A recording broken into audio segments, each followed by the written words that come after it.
We just got the update on Jose. Just how's he looking right now, and what is he able to do in the practice court? First, he's excited to sort of ramp up. He's on the floor. He's doing some movement, and he'll just continue to build from here. And obviously, he's going to go home in this next game. How much of that experience from last year kind of help you prepare your team for what's coming tomorrow? It's important that our guys have been in this moment before. We have experience with it. We sort of know what to expect, but at the same time, you got to put your work in. Get on the floor, put your work in, film work, study guys, understand that, it's an important game, and they're a good team. We're a good team. It should be fun.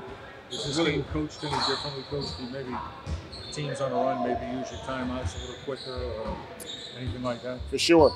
Especially with it being one game, you got to try to manage the game as best you can if you see it getting away. But we'll see if those moments occur. Does this have more like a kind of a March Madness feeling? Like a 7-game series, you have some strategy, but this is just, somebody gets hot and it can be over. It definitely is. It's more of a NCAA March Madness feeling, conference tournament feeling, and I think it's fun. It's fun leading up to these moments. You would like to be in the top 6, but this still gives us an opportunity, and that's how we're looking at it. Coach, we talked about the plane ride home and just the liveliness of practice today. It seems like they're in a good mood before the game. Yeah, we were not happy with the loss in Minnesota, obviously. Disappointed with some of our plays down the stretch. I talked about it in the media post-game. But we improved this season. And I talked to the team about how important it is to relish small victories. Yeah, we're not where we want to be. Yes, we have expectations that we haven't met yet.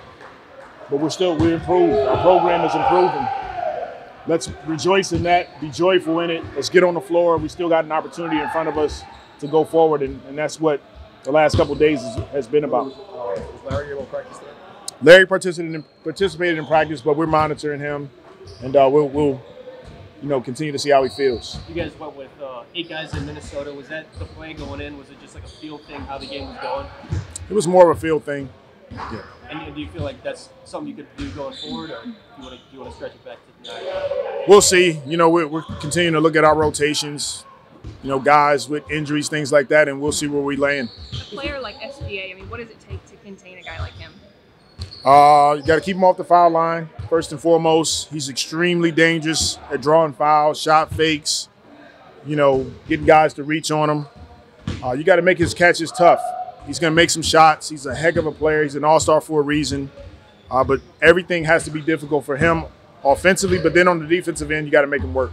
Coach Kitty also had a solid game against y'all last time. Yeah. How much film did you watch from that last game? A lot. And what does he bring? Obviously, like as a role player, a guy who can score in a lot of different ways. He's important to their team. He sets the table for Gilgeous-Alexander to get the ball and the rest of those guys.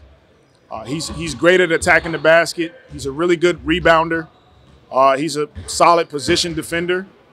He's important to their group. So we've watched him a ton. We watched the rest of the guys, and we're continuing to prepare. Willie, how important will it be to get to at least 30 more three-point attempts for your next game? And it's important. It's something that we continue to talk about. Teams like to pack the paint against us, and kick-out opportunities will be there. I'm sorry, how are you going to look to get those shots besides kick-out opportunities? Are you going to try and get within the offense, maybe have Brandon Ingram try and initiate more? Because I think over the last 12 games, nobody's insisted on more threes than BI. Yeah, BI will definitely handle the ball some. There's multiple ways that we can do it, but it'll come through our offense, and those are the things that we're working on. Y'all finished the regular season 6th in defense, 20th in offense. I told you that before the season. Would you have been surprised? Yeah, I would have been surprised. I would have thought we would have been more closer, to the top 10 in both. How much difference can a coach make in this game? One game like this. I don't know. It's a good question, but I I think preparation is the biggest thing that we can do as coaches. Help our team, put our team in the best possible position to be successful. And Christian asked about the bench. How important is it to get just more production from those guys? Only 8 bench points against Minnesota. Yeah, we got to be more aggressive. We didn't do it in Minnesota. No excuses. Our substitution guys have to be more aggressive. I know you talked about obviously the immediate winning now, but you also referenced the program and building something. Is that hard or easy to convey to guys like in their 20s that there is a big picture to see here too? I don't think it's hard to get that message across.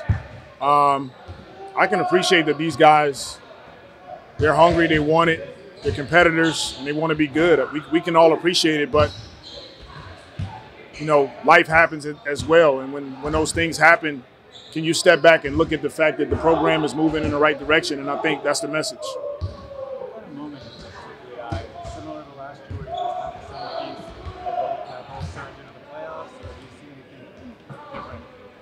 It's very similar. I mean, pretty much the same team that we have this season that we had last season on the floor for this game. So there'll be a ton of similarities. It wasn't 9 seeds who got into the playoffs, like 3 of the last 4, 9 seeds who got into the playoffs. Why do you think that they've been able to do that?